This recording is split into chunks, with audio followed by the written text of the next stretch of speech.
Bust it.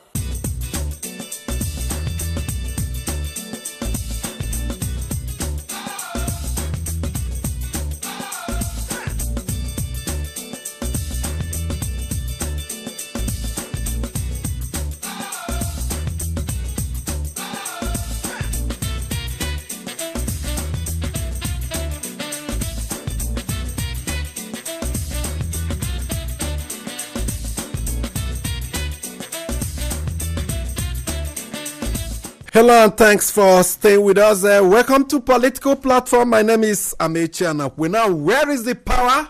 Where is the power? That's the question President Muhammad Buhari posed to members of the Buhari Support Organization and to Nigerians, but more importantly, to former President Olusegun Obasanjo, whom he accused indirectly of wasting $16 billion in the power sector. When the country has not seen a commensurate result in terms of power delivered to homes, offices, and factories. The president said that he has restrained from responding to the statements or critics of himself by former President Obasanjo, and even asked his aides and ministers not to do so. But it appears the president cannot take it any longer. He's firing back at the former president. We told you some few days ago on this program how the former President Obasanjo went to visit the Afenifere leadership in Ondo, and the objective is for them to forge a united front in ensuring that President Muhammad Buhari is not re-elected come 2019. So the president cannot take it any longer. I recall former President Goodluck Jonathan also responding to Obasanjo's criticisms of him, and at some point described him as a motopark tout. But this president is saying that the former president has questions to answer, but the former president almost immediately responded saying the president is ignorant of issues and facts revolving around the alleged $16 billion wasted in the power sector. He said the House of Representatives, then the Melule Committee, investigated extensively the FCC, ICPC, named them their report. He claims are everywhere for people to see that there were no hidden contracts and that his hands are as clean as you can think. He asked the president to take a look at some chapters of his book, My Watch, where he said he provided details of all that transpired, and said even if the president cannot read those chapters, he should ask his aides to do the reading and explain to him. Well, when the elephants fight, it's the grass that suffers, but as the grass here, we must not suffer. We just have to encourage them to ask probing questions, especially those bordering on expenditure. It will only work out well in the interest of the public. And the Catholics across the country, they claim that up to 50 million protested across the country yesterday over the killings going on across the country, especially the Middle Belt. The vice president was in Benue State to attend the burial of the two priests and 17 parishioners that were killed in a Catholic church some weeks back by suspected herdsmen. Now, 35 candidates have been cleared to contest the Ekiti governorship election. The INEC came out with this yesterday. The elections are approaching and not too far away. July 14 is the day those candidates will face the voters and decide among the voters will decide among all of them who indeed be the main man to succeed Peter Ayodele Fayose. My colleagues are here in the studio. Adebayo Bodore is standing right beside me. Well, call it verbal attacks, call it war of words. What is going on between Obasanjo and our president is basically politics. And if there is really the need to probe the expenditure on power, if there are facts that there are some shady deals, I think this will not dissuade the government from going ahead. But if it's in the realm of war of word over the 2019 election, well, I think Nigerians are being thrilled, and then we'll be watching out for it. The interesting development in the National Assembly yesterday, the probe panel jointly set up by the Senate and the House of Representatives began their sitting yesterday to look into what really happened on the day the mace was snatched in the National Assembly. And the interesting report from there is worrisome. Worrisome in the extent that not much progress seems to have been made by the security agencies. And there were jokes over it, whether the police investigation will take 10 or 30 years. There are in some other climes where investigation takes several decades, but at the end of it, they get to the root of it. But our case is a situation where we start an issue of that magnitude, an issue of that importance to the survival of democracy in the country, and then if we toy with it, I don't think it's in the interest of the country. There are certain serious security lapses that we need really to address, and we must not just gloss over them.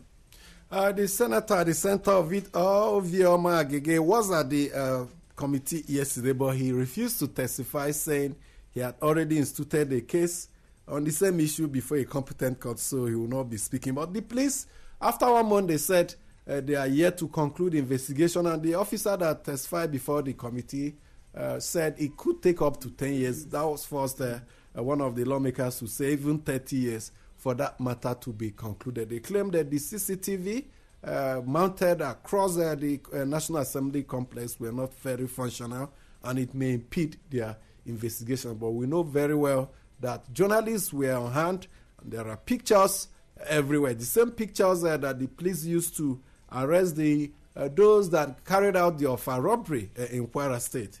But the police knows best. They say they are still on it, and it may take a whole 10 years. My other colleagues are also here. Uju, welcome to Political Platform. Thank you, Michi. I think that whatever we do in this country, we must not undermine any institution or arm of government. We know that the executive can exist without the National Assembly, and there will be a government. But what makes democracy, what makes a democratic government is the presence of the legislative arm of government. And as such, I think that we should be careful how we tread, whether we're playing politics or whatever. We should realize that at the end of the day, it is the country who should gain, which should gain from whatever actions we take, whether as leaders or stakeholders. I think that what is coming out is not right. It's not good.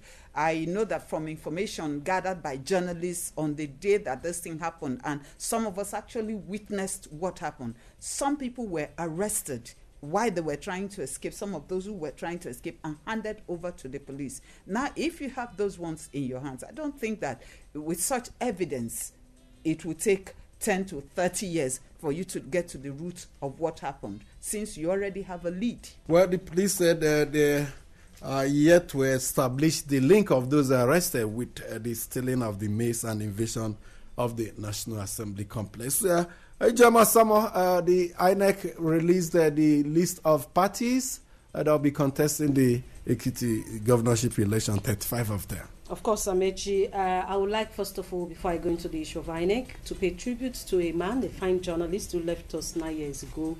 He was an astute journalist, a media professional. I'm talking about no other person but the former group managing director of Dark Communications, Ladilawa. Today marks it 9 years, so we are saying that may so continue to rest in peace. And on the issue of Ekiti, we received about 40 political parties who showed interest in that contest. And so yesterday, the INEC chairman, when he received a delegation of women parliament in ECOWAS countries, made mention that 35 persons, 35 names, scaled through the hurdles. We're expecting that the Ekiti election will be very, very tight. And he also made mention of people who already registered in Ekiti and Osun, that they will get their voter cards before the election day. We believe INEC is already on top of the game, but we want to make them understand that we shouldn't wait to experience another inconclusive election. Well, Amishi, Ijoma raised the issue of our late colleague and boss, Ladi Lawal. Exactly 9 years ago, he died. I think the tribute we can pay to him on this program is that this program, Political Platform, was conceptualized by him, and at his takeoff in 1997, he gave directives. He gave he provided what the program should be, and it is to his memory that 21 years after, the program is still on air. And not just that, Amechi, we also, apart from having been my boss here at in that communications, we're also together at Radio Nigeria too, where he was the OC News. He created a program, cut out a current affairs program, and that program, to the glory of God, is still standing till today. He was a trailblazer. He left a lot of indelible marks. It was one of the finest brains in journalism, and you can't take that away from him. Shola Jaisimi completes our number this morning. I'll just need to follow through on what Bayo and Uju have said about Ladi Lawal. Some of us met him under his tutelage from a distance, but we're able to grasp a lot, because I remember when I had the privilege of being asked to be the secretary of the editorial board. Some very strong mentorship, tutelage, and we learned a lot. And it's very interesting that it was just like yesterday. It's already 9 years since he passed on. Now, talking about some of the issues in the polity. Catholics all across the country yesterday marched all around, and the message clearly to the government is, look, ensure you secure the lives and property of Nigerians. The situation on hand doesn't portend well. That's the clear message to the executive arm of government. And only yesterday we had reports that in one of the states, commissioner was kidnapped alongside his wife and twins, young babies. So the law enforcement needs to quickly try to ensure that the confidence put there, because it's not very, very good when we have issues, insecurity, people are being killed right, left and center. The government says, and the security and law enforcement say, we are doing what we need to do. They need to do more. The same speed with which I would say those who perpetrated the Offa killings were nabbed via CCTV. You mentioned it, Amechi. The faces were identified, and I saw in one of the newspapers yesterday, they were placed side by side, CCTV footage, pictures, alongside, when those two key suspects were in custody. Law enforcement needs to do a lot. What that tells us, how about the CCTV projects that we had, Lagos, Abuja, I think Port Harcourt, billions of naira down the drain, I would say. Okay, let's hear from you. Let's share some of the mails where we picked from our email platform with you. Thank you for joining us on the mail segment. I am Ifeyinwa Mobi. And I'm Amaka Okoro. Welcome. We'll begin on a sad note on security concerns in Benue State, and this is coming from Monday Ame in Abuja. He says, as the matters of St. Ignatius Catholic Church, Upumbalom, Benue State, comprising of Reverend Father Joseph Gore, Reverend Father Felix Teolaha, the catechists and other parishioners who were gruesomely murdered during an early morning mass on April 24, 2018, were interred yesterday in Benue State. I use this medium to convey my heartfelt condolences to the parishioners of St. Ignatius, the Catholic Bishops' Conference of Nigeria, their immediate families, the Universal Church, the government and good people of Benue State over this irreparable loss. I call on the President and the security agencies to work assiduously to nip these orgies of killings of innocent Nigerians in the bud, so that the death of these matters is not in vain. Every effort at arresting those murderers, who should not only be summarily tried, but executed accordingly to serve as deterrent to others, must be intensified. And finally, I call on the Catholic Bishops' Conference of Nigeria to make a very strong case to the Holy See, which is Rome, for the process of the canonization of the martyrs into sainthood for dying for their Christian and Catholic faith. Where is the power, where is the health, and where is the education? Sheung Adeago in Abuja wants answers to these questions. And he goes further. Where is the power? This is a very good and timely question asked by President Muhammadu Buhari. Beyond the question, what next? What is the APC-led government doing right now for history not to repeat itself? Where in future we will be asking the same question, where is the power? Making power available should not be rocket science. Power is available even in excess in many countries. Why is Nigeria's situation different? Who bewitched us? We are not a people of darkness, beyond par. I also expect the president to ask, where is the health? Where is the education? And that's all we can bring you away on today's mail segment. To keep it coming, the Ait Political Platform at yahoo.com, or alternatively write to us through Political Platform at raypower.fm. Thank you so much for staying with us. Do you know about the activities of the Special Investigation Panel for the Recovery of Public Property? The one headed by Okoy Obono Blad. That organization appointed a Nigerian as a special investigator. I think he was based in the United Kingdom, Victor Waje, to help track the property of some individuals allegedly procured with illicit funds, those of them outside the country. But recently, the organization, the panel said they are discontinuing with the services of Victor Waje because they were not aware he was undergoing trial in a court of law over some criminal issues. So they said they have to excuse him from further rendering his services to the panel. But the man addressed a press conference yesterday. No, he actually sent issued a statement, a press London. statement from his London base to explain from his own part the reasons why he felt he was relieved of his responsibilities. And he said it was because the panel and the government were bent on using him to go after some enemies of the government, some political opponents. He mentioned names: the Jonathans, former President Goodluck Jonathan, the wife, Governor of Rivers State, Nyesom Wike, former Vice President Atiku Abubakar, Deputy Senate President Ike Ekweremadu, Femi Fani Kayode, many of them that, including the Senate President Bukola Saraki, that they put pressures on him to investigate some of the houses that were linked to these persons, and that his refusal to do so, that he was not very comfortable with the fact that the panel was targeting political opponents. And because of the refusal to do the bidding of the panel was the reason why he was sacked. So two reasons from the panel that the gentleman is undergoing trial on a case somewhere in a court, but the man says no, it's because he wanted to use me for political purposes.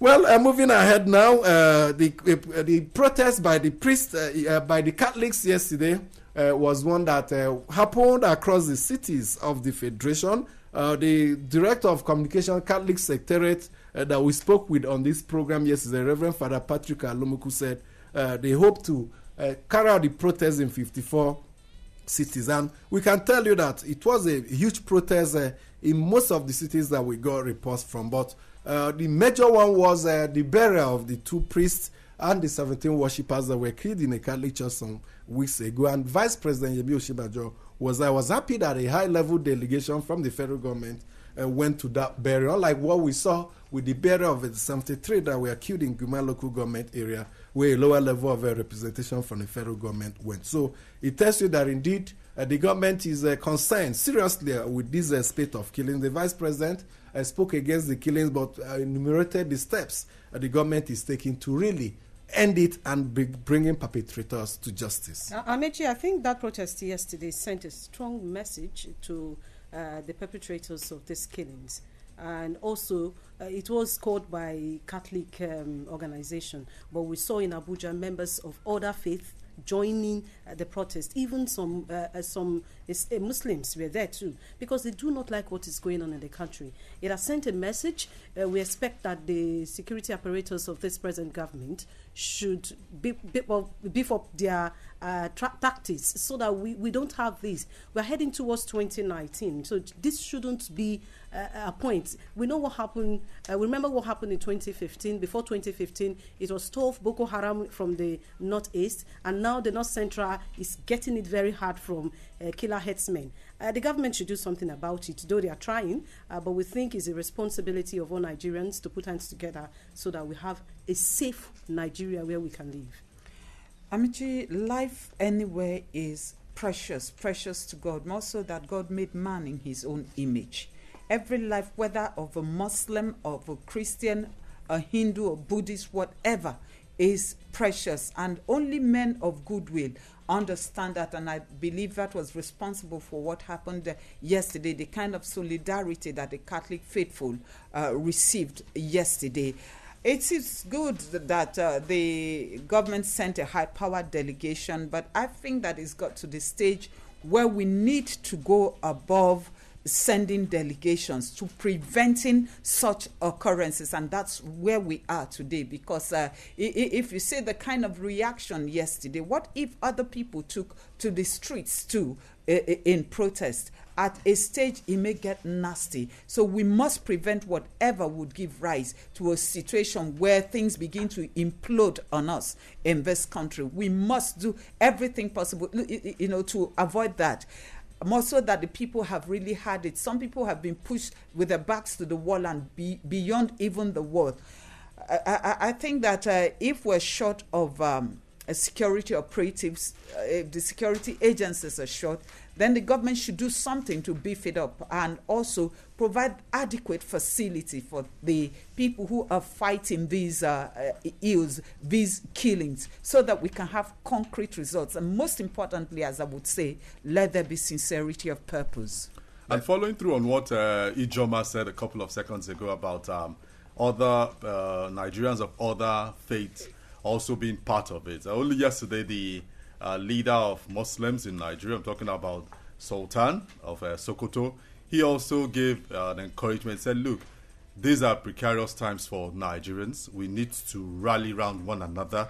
We need to show love. We need to also ensure that lives are preserved. People have been killed. Very unfortunate, that's what the Sultan said. But he also had an encouragement to Christian leaders. He said, look, fellow Christian leaders, lives have been lost. It's regrettable, but what we need to say at this time, quoting the Sultan now, is to ensure that we don't say things that will make people to begin to fight one another based on, religious affiliation. And I think that's very good coming from him. But there are other people who say, look, the Sultan may not have spoken out earlier on other issues about the killings, but the fact that he's talking and also encouraging, probably through the Nigeria Interreligious Council, for talks to continue, for people who are leaders of various faiths to talk to their followers, to keep the peace and ensure law enforcement do what they need to do, I think it's encouraging. I don't think the Sultan has been speaking. He has not been silent over killings across the country, and he has even joined. He's joined, particularly at the level of the interreligious group. He's joined others to speak out, and demand that government should stop those killings. That government should rise up to the challenge of stopping all those killings. And his plea, he said, the statement he made day before yesterday when he hosted journalists and other at the breakfast was also instructive. He said we should not give room to terrorists to triumph, because when religious disharmony, if allow it to fester, it will give room to them, to the terrorists, to feel triumphant over, because that if it's not handled very well, what we are working towards is perhaps a religious, deep religious crisis, who we must do everything possible to avoid. And I think those are encouraging statements from religious leaders, and it is now incumbent on the government, as many people have said, canvass at various platforms, at various occasions, that government should rise up to the challenge of halting the incessant killings in the country. If the security agents needs to be strengthened, they should be strengthened. If they need to be funded, they should be funded. If their chiefs need to be sacked, they should be sacked. That's where the president appear not to have been on top of the situation. The Sultan was also concerned about a statement credited to a top Christian leader who said that there will be a religious war if Leah Sharibu is not released, or if she dies in Boko Haram captivity. Like you mentioned, the Sultan said such statements may actually indeed incite the public, and when such happens, we have a religious warfare. Like you rightly pointed out, he said the terrorists may have succeeded because that will be their agenda. Maybe when we come back tomorrow on this program, we hope to be speaking with a member of the group that met in Awka, Anambra State Capital, the Igbo Agenda for Nigeria. We really want to speak with one of them to articulate the direction the Igbos want as to the future of the Nigerian Federation. Thank you so much for being part of the program. We'll return on Thursday with another edition. On behalf of my colleagues, have a wonderful day. My name is Ait Political Platform. Bust it.